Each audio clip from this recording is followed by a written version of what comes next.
I am going to give you a video that's going to tell kind of a longer version of the story than most other news stories that have been on TV are going to give you.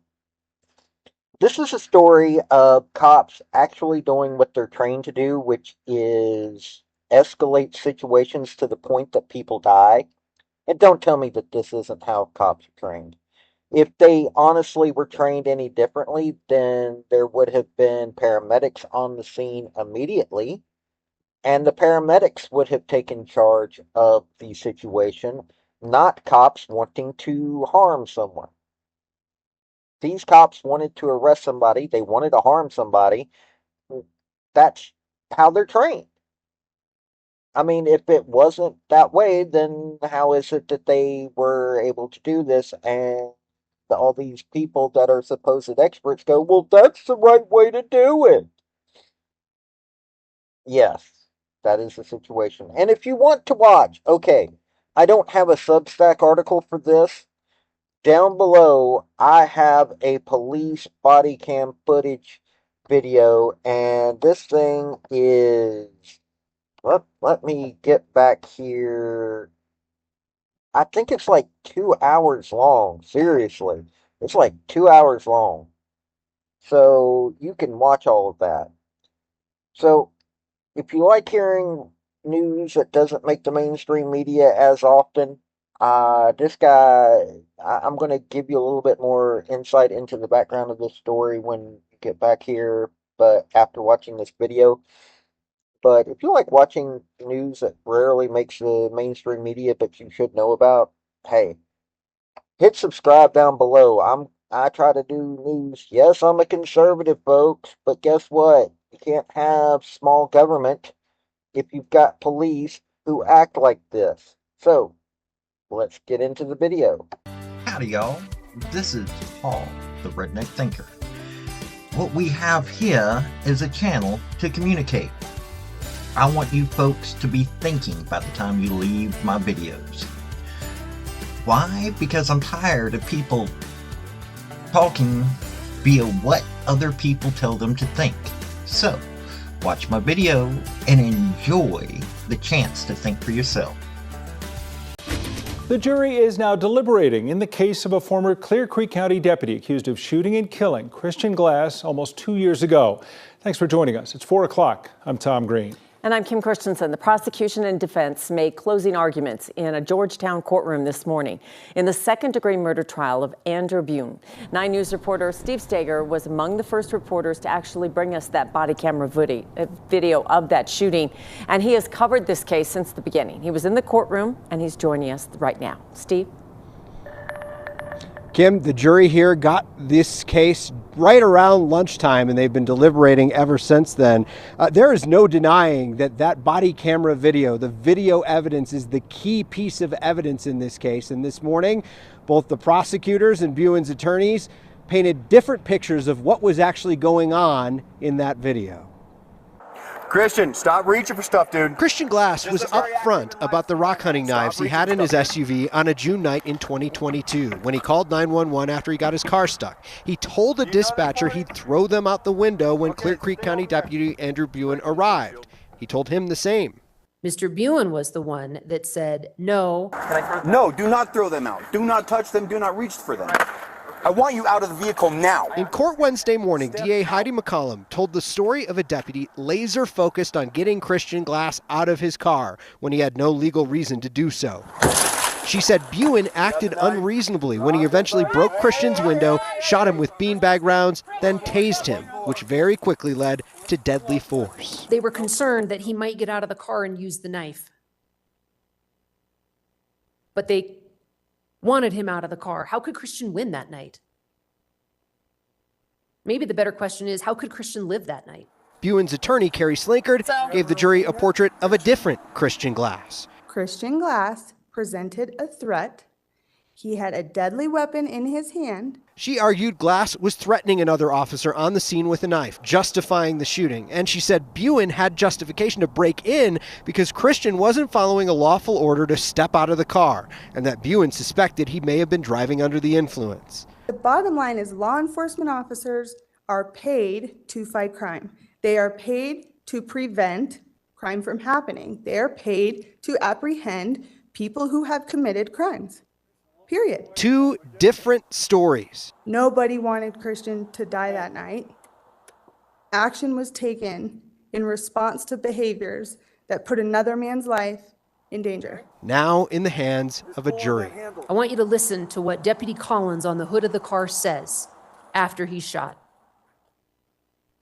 He says, "Oh God, what did we just do?" Oh my God. What did we do?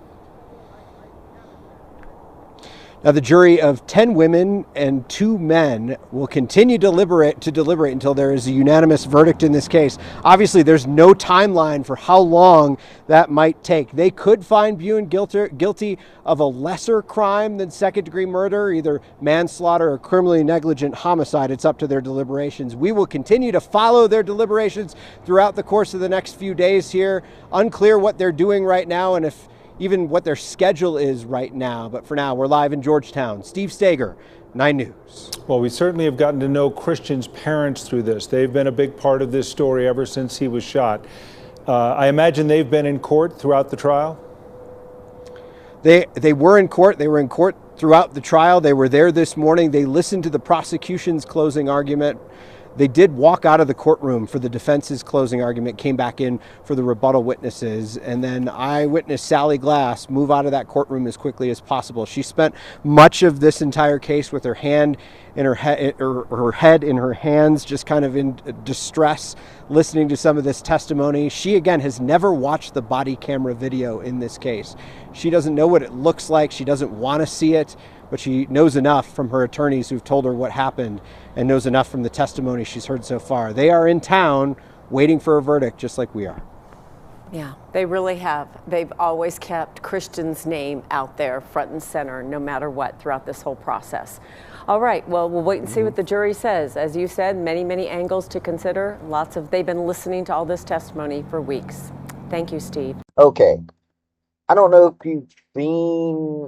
you've even started watching the body cam footage, but as you just watched that, here's the situation. Christian Glass was prescribed medication that, in all honesty,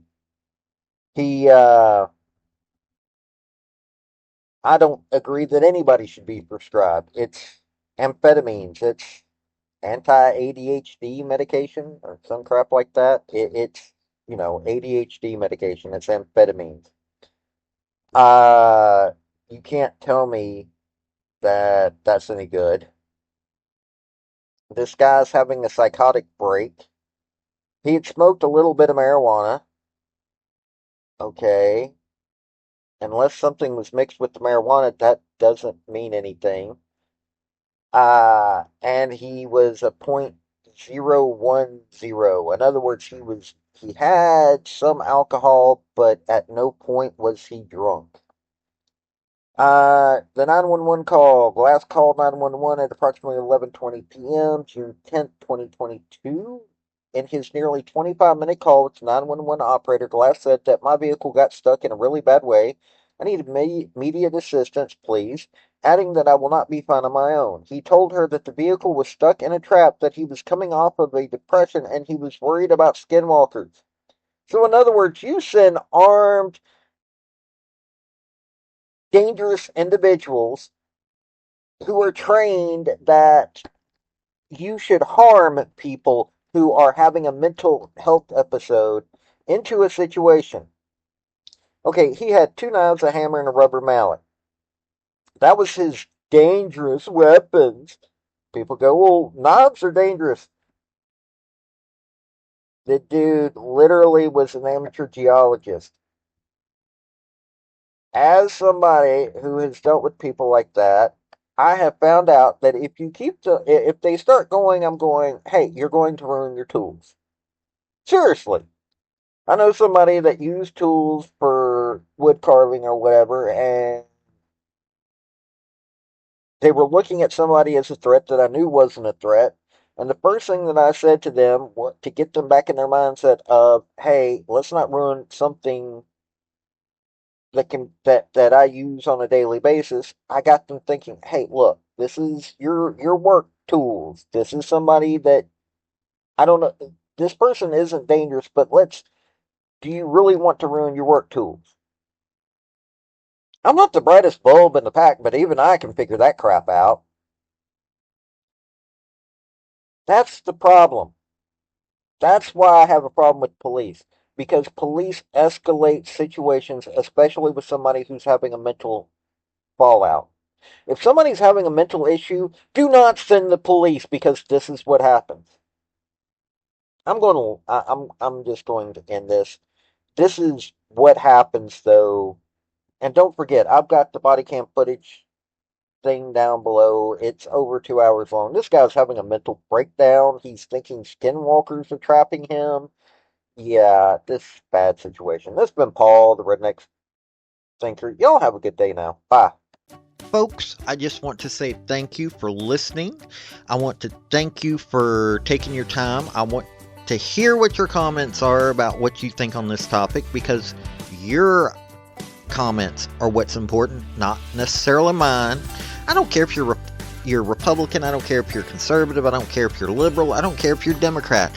I want to hear your opinion on these topics. I want to thank you yet again for listening to my video. Like, subscribe, and all that other hoopla. This has been Paul, the Redneck Thinker. Y'all have a good day now. Bye.